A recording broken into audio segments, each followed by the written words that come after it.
Hello, everyone, and welcome to this week's TDU Live. This week, we have a very special guest. We're here to welcome Anuar Figueroa. He was one of our very first students at TDU, and his story is absolutely one of my favorites. When we met him, he was just an incredibly talented artist. He was working at a small company in Mexico, and since that time, he's been through TDU. He made it through MPC and Sony. He's worked on Fast and Furious 7. He's worked on Batman vs. Superman, the Emoji Movie, Storks, Smurfs, Hotel Transylvania 3. And one of the main reasons, other than he's a fantastic human being, that we want to talk to him today is he just finished work on Spider-Man Into the Spiderverse, which is, if you haven't seen it yet, wait until the end of this and then go see it because it's a beautiful, beautiful, beautiful movie. I think it's going to change the way that we make films in this industry, and it's just a really exciting time.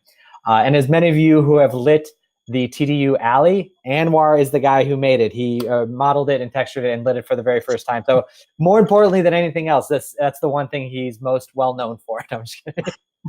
So welcome, Anuar. Thank you for joining us. Thank you for the invitation. It's a pleasure to be here. That's great. So we're going to start off with just getting to know a little bit about you. Can you just talk about where you're from originally? Yeah, so I'm from Guadalajara in Mexico. If you guys know tequila and mariachi, that's where almost like got invented. Yeah. So that's why I'm from. Yep. That's great. And so were you always interested in being an artist? Did you draw a lot when you were a kid? Yeah, since kindergarten, I always had the interest of like drawing and stuff. And I remember my mom talking to the teachers like, "Oh, your son is like drawing more detail than anybody," and I was like, "Oh, am I?"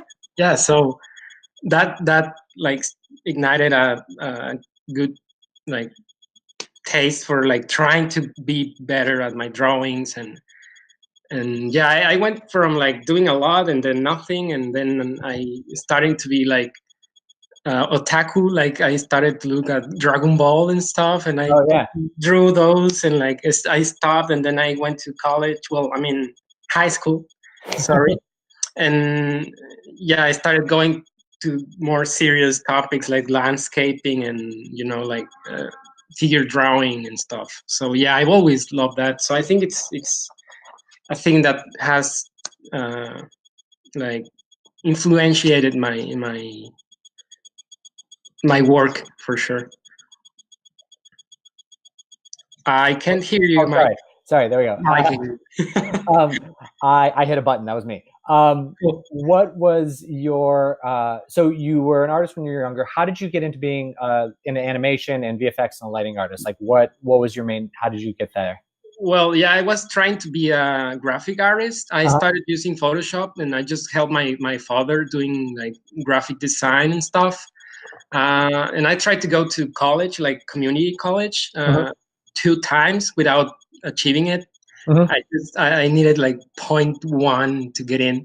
I couldn't. So I got into this existential issue of what am I going to do with my life and stuff.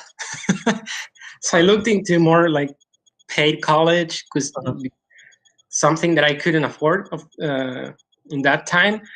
But I looked into the programs that they were using, like Maya, 3ds Max, and all of this 3D stuff that was new to me. So I started studying like just with internet.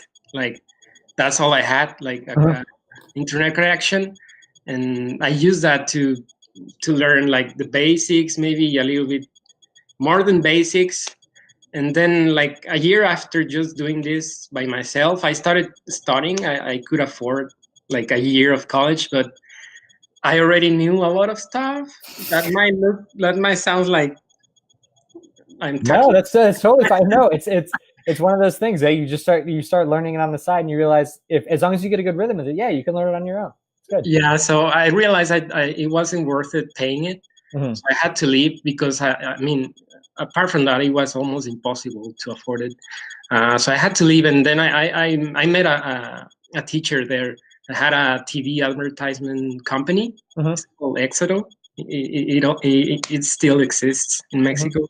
So that was my first job. So being at college for at least a year got me this acquaintance to be able to start my first job. That's And right. then I mean, yeah, they saw my my demo reel and my not as good demo reel, but they saw that I could do lighting. Yeah. They pushed me into that road, and I think I'm happy that they did that, because it fulfills my job for sure. Yeah, I love it. What type of projects did you work on at your first company there? Well, it was just like a little series about football when it was the African World Cup. Yeah. Some little characters or like the players' avatars, some kind of stuff like that. And then it was just like more advertisement for Lay's, the chip company and stuff. Yeah, I was there for like almost 2 years, but then I got my first job as a supervisor on a company called Kaksan. I think that doesn't longer exist. That's when I wanted to like find the foundation on my skills, and I found TDU. That's when I first got the idea of studying something. I mean, I started getting money from my job, so now I can afford studying something, right? Yeah, and you studied with us for about a year? I studied for more than a year, because I stopped, and then you did a new course, and then I started on that one. And then after TDU, you went to MPC, right? Well, yeah. I mean, while I was starting with you guys, that company, nothing happened, and I went to a new company after that. It's called Huevo Cartoon. That's where I made my like finished movie called. Well, it's a really long Spanish name, but that was like the first Mexican 3D movie, like with good budget, like not that bad looking. That got me a job like out of the country after I finished. That's great. Yeah, because I was we were talking offline about this before we started, but one of the reasons why I love Anwar's story was that early on, I mean, we immediately recognized him as a very talented artist, and you asked us a question at one point because you never went to college, or you didn't have a degree program in Mexico. One of the things about working in the United States is, in order to obtain a work visa, you need to have a degree of higher education outside of the country to come to the U.S. to work. And I remember Jasmine and I talking to our head of HR, like, we've got this guy, he's really talented, like, what can we do? And it was very frustrating to deal with that, but it was so nice to know that you were able to get work at MPC, and that was in Vancouver, right? Yeah, I was in Vancouver. Yeah, actually, now I remember pretty well when I reached to you guys and asked for help, and I was like, I mean, if it's not US, let me start looking into like anywhere. And I remember I tried to go MPC London, but they contacted me to the Vancouver studio. Actually, it was a matter of like 2 weeks, maybe 3 weeks after I started applying, that they answered. Then I got the interview, and then I got the offer, and maybe 1 month after I was there. It's just so nice because like so many of our students have similar issues where it seems insurmountable, these visa issues and these global work problems, and it's really great to see that you were able to navigate your way through that and able to make a really cool career out of it. So let's talk about MPC a little bit. Tell me about your time there. What were you working on? Yeah, well, I started like, I mean, new country, like everything was new language, everything like Katana was the thing that they were using. So also that was new for me. They were using RenderMan. I was using Arnold before. So it was like the first 2 months, it was like a rain, like a storm of new knowledge that I had to ingest. And it doesn't matter what software they're using. If your first couple weeks or your first couple months at like your first like big studio, it's always like that's just so much information, and it's just like so much going on at once. It's such a cool time. I mean, it feels bad at some point when your head is aching, like it physically hurts sometimes. The amount that you're getting, when it's hurting, you're doing it good. So, exactly. If your head's not hurting, you're doing something wrong.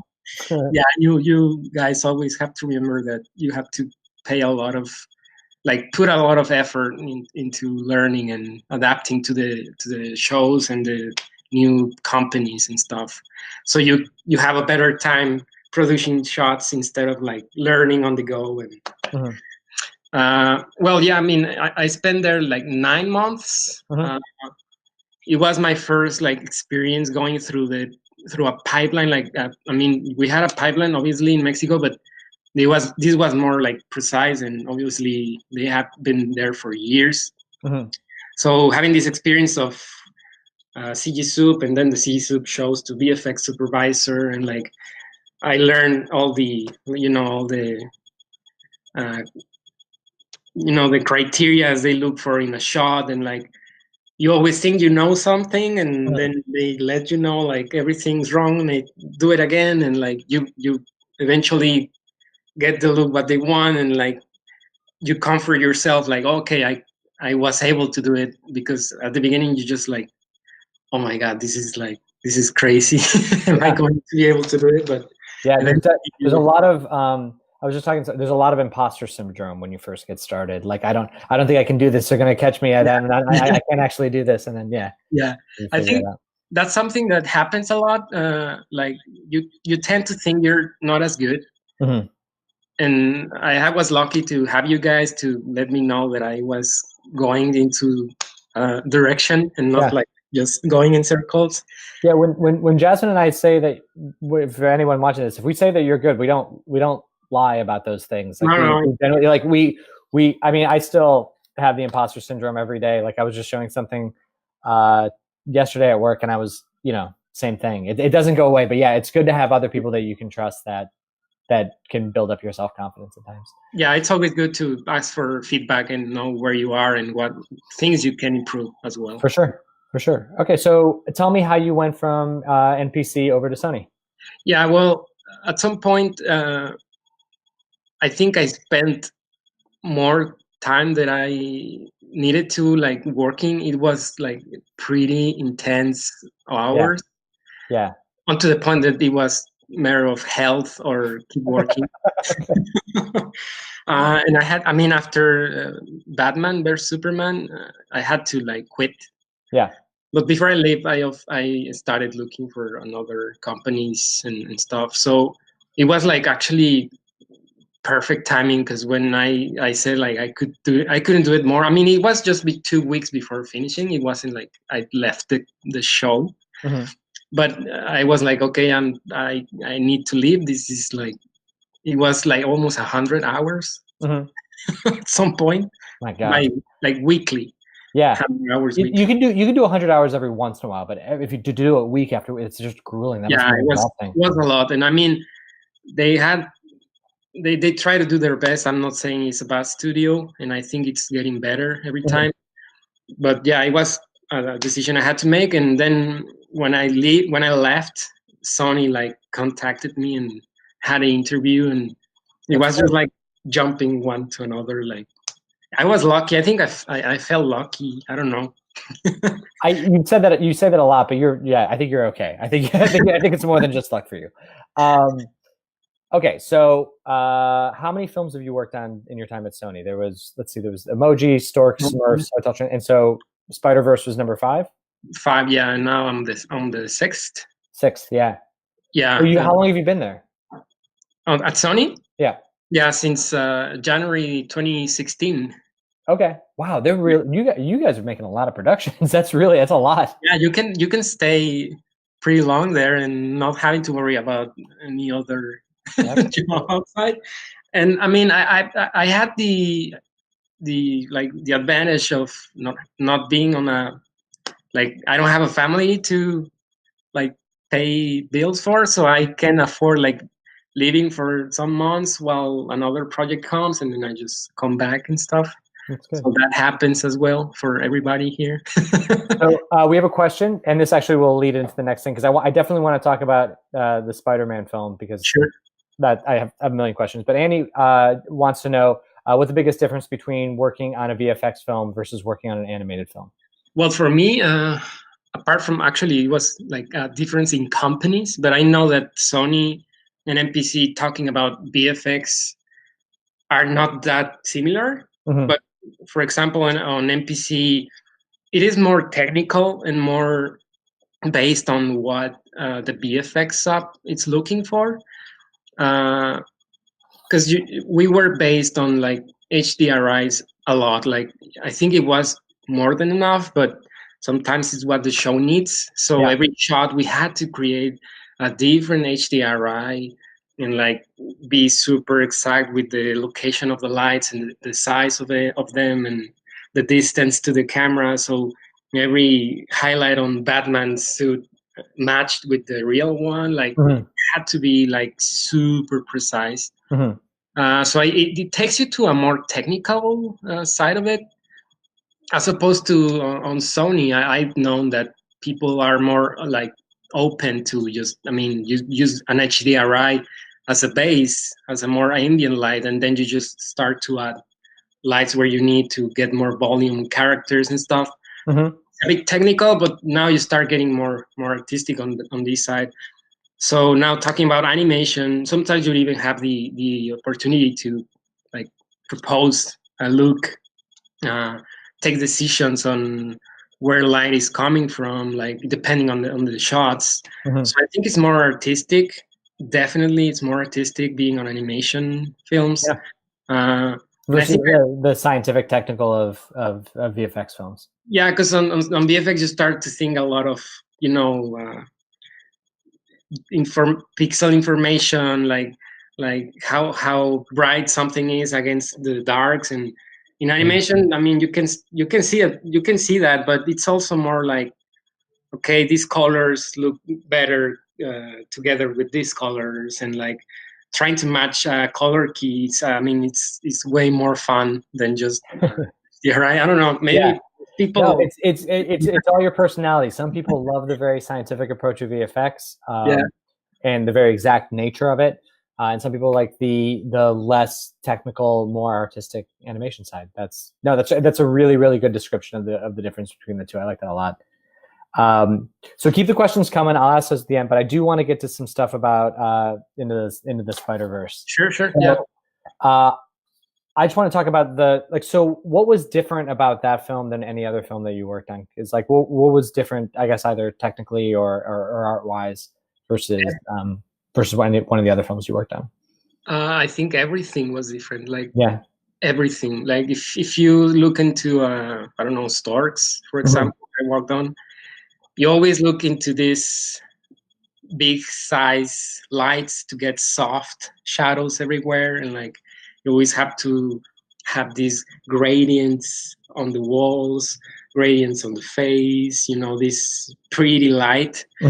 When you start on Spider-Man, it's just like the opposite. Like once you have a gradient, they look away into killing that gradient and make it like, you know, when you have low information on an image, you get banding. So that sometimes was good.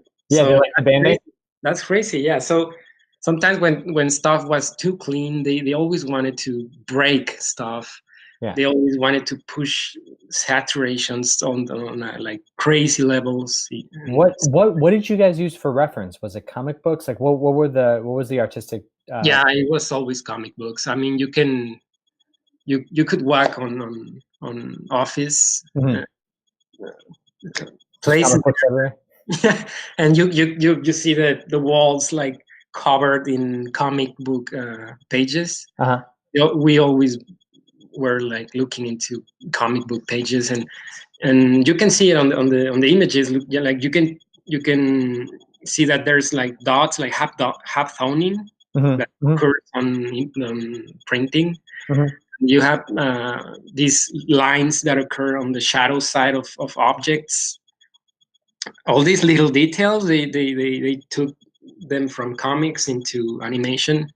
And there was probably there was a lot of it that was, so just from talking to the people that worked on the film, it was a very comp heavy. Like it was a lot of compositing work. Did you light and composite? Did you take your shot all the way through finish, or did you pass it off to another artist?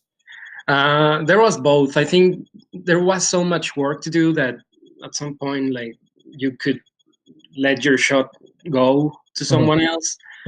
But mostly you are also a comper, so you will be finishing shots. And yes, I mean, sometimes renders would be simple, like super simple, 2 lights, something like that. And then in comp, I mean, the geniuses that created whatever tool it is, like, Yeah.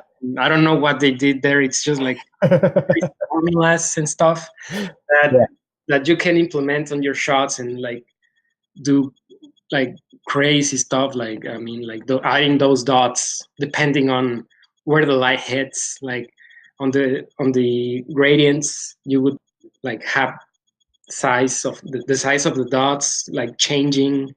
Like you have insane amount of control into these looks. Yeah.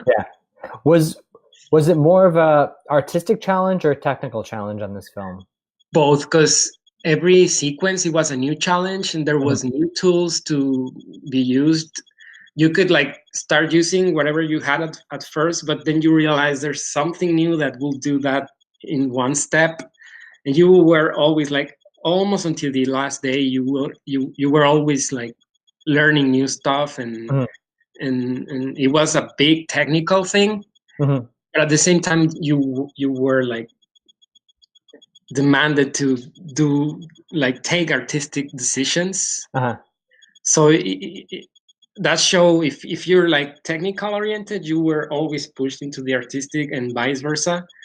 So yeah, I couldn't separate those, and it was always when you wanted to change something to look better, you have to think in a technical way, but the result it will be artistic, right? So it's not like any show like you could separate those. It was always technical and always artistic, because otherwise it would break. Yeah. I'm going to jump to a couple of user questions. I'm going to go to Mahir's first, and then Calabaza, I'll get you guys next. So just because this is relevant to what we were just talking about. So Mahir asks, is comping your shots necessary, or can you just light a shot and pass it off to another artist for comping? Well, it depends on the production and the needs of the production. So I would say it's necessary as you having to prove that you can comp. Yeah. But it's not always going to happen, because sometimes production needs to move faster and they will take your shot. Like comp department will take your shot and finish it. So, and this happens on all the companies. I don't know if a Blue Sky. For us, I mean, we have to comp our shots. There's certain looks, like there'll be certain, like they'll do certain matte paintings or 2D projections occasionally, or there'll be 2D look elements like volumetric lights or beams or something, or flares. They'll develop like a flare, and then you'll add it into the comp, or you'll pass it to them to add in.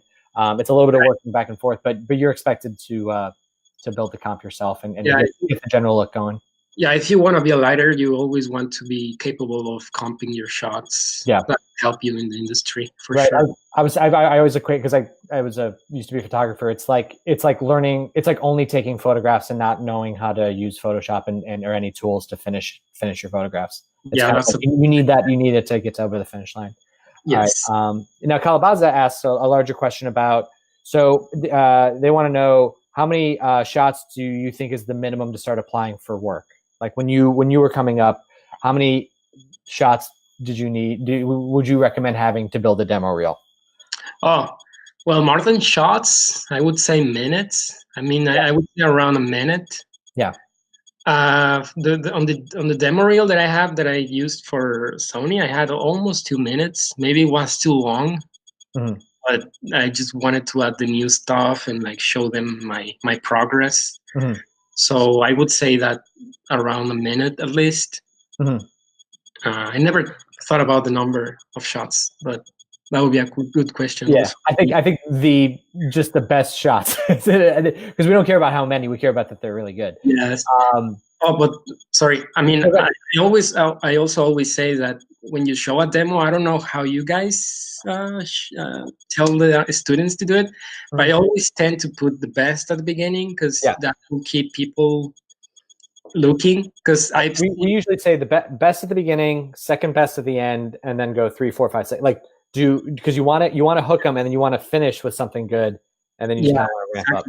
Because I've received a lot of demo reels when I was a supervisor that started with the worst, and the best was at the end, and I was like, you were lucky that I looked into the whole demo. Waited. Yeah, because there's usually a stack that you're going through. I mean, it used to be a stack when there were DVDs. Now you're just like going through links. But you usually, like, if you've got an hour for lunch and you've got 30 reels to go through, sometimes you don't get past that first one if they're not good. So you want to put your best stuff first. Yeah. A couple more questions here. Let's see. After you composite your shot, is it going to another step of color grading by somebody else, or? Yes. Going to DI. Yeah. I don't know if you guys know that.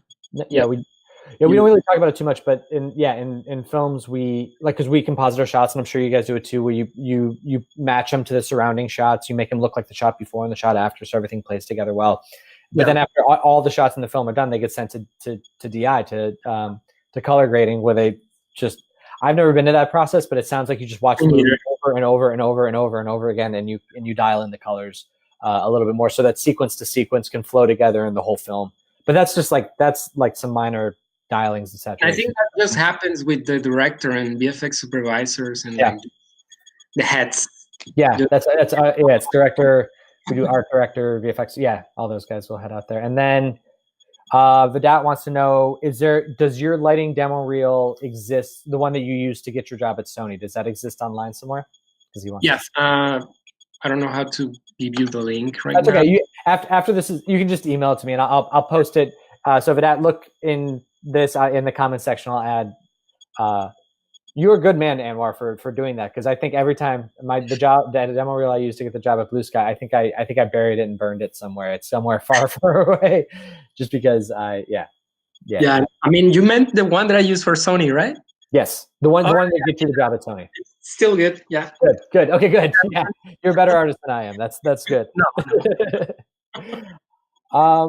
Well, very cool. Okay, so we're gonna go through, because I know we've only got a few more minutes left. So I just want to go through our rapid fire questions here with you, if that's okay.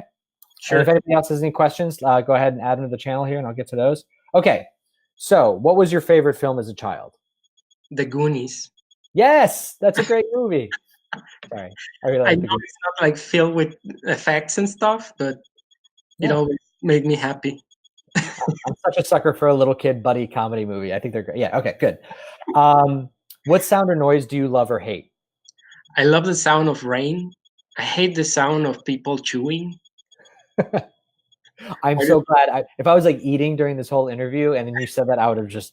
I would be gone right now. Like crawled away. Yeah. You would have hung up a while ago. You'd be like, I gotta go. Back to work. What profession other than the one that you're currently in as a lighting artist, what other profession would you like to try? I would say photographer. Like photographer would be my, because I mean, I'm doing it on the side, but as a hobby. Mm-hmm. I think that when you put effort and like money into something, it turns into a job. Yeah. I haven't done that with photography, but I like to be a portrait photographer sometime. Yeah. That's great. What, either in Spiderverse or any other film, what shot or scene that you lit are you the most proud of? It was one in Spiderman. Mm-hmm. I don't know if you remember a sequence where Goblin is fighting against Spider-Man on a silo, the really dark thing. Yeah. He throws some like bombs, and then Spider-Man like goes by. I don't know if you remember that shot. Yeah, that was the most rewarding shot, and the most that I put effort into. Because it was the most challenging? Is that why you're most proud of it? Challenging and visually rewarding. Like when you finish it, it's like, oh damn, yeah, this is good. Occasionally you get those moments. You're like, man, maybe I'm okay at this. That's cool. I'm not. Really cool. If you could work on any film or project in history, what would it be and why? I would say, like in the past, artificial intelligence for me was like a deep one into effects. I know everybody says Jurassic Park. I don't know. I'm not in. I I would rather work on Goonies. I would much rather be doing. Well, if they let me, of course. Yeah, I would have just been like a kid in the background, like, hey, I'm one of these guys. Blade Runner, the first Yeah. one, would be another one because lighting there, it's just epic, out of this world. I don't know how those guys did it on that time. So For sure. Yeah. For sure. And then what would your absolute dream job be in visual effects or animation? like in a company or I guess what would be your ultimate career goal? Like what would be the best that job? would become a VFX sub Yeah. one day. Yeah. I think that would be my dream job. To be honest, now I feel like I'm where I want to be. Yeah. Like I wouldn't say, oh, I want to be on that company, or like, no, I'm really happy where I am. So yeah, great. just keep going, I guess. That by the way is the happiest thing that you could ever say, that because I know, because just knowing that we played a little role in getting you a job that you're like, no, I'm happy, I'm good. That oh, we have one more question. We'll get to this real quick because I know you got to get back to work. Can we? Your time. Yeah. Can we just use as many passes as we want in a shot, which we're going to comp, or do you have limits to how many passes you can create? That's a tricky question. For Spiderman, for example, there were so many different needs that production is always open for you to create new stuff, or more passes as you need them. Of course, there's this side of like having too many passes and not using them. So you always want to be like efficient and not creating a lot of memory that won't be used. So yeah, you went way more than usual with this film, for example. Like you had your masks, but you also had this all like side of technical passes. Like I know a lot of companies use this. It's not a secret. We use deep IDs, opacities, a lot of technical passes that helped us breaking the look. Like I don't know, a pass with patterns that you can use and mask areas differently, so it just stands out. Not as something it would happen in real life, but you just try to break things in different ways. So yeah, you always had way more than normal passes there. That's great. Yeah, no, that's great. So, all right. Well, I just want to say thank you so much, Anwar, for taking the time to join us. I can't say enough how much I watched over the holiday. I watched Into the Spiderverse with my whole family, and we went gaga for it. It was such a cool experience. From my father to my 4-year-old niece, we all universally loved it. Like I said, I think it's going to be something that absolutely changes the industry, and I look forward to seeing the amazing things that you do too. And if anybody else has any other questions, we'll keep them coming. Oh, this is a good one to end on, and I'll end on this, and then we'll let you go. Keep it going. Yeah, JD asks if you'd be interested. Would Anwar be interested in doing a lighted demo or workshop for TDU?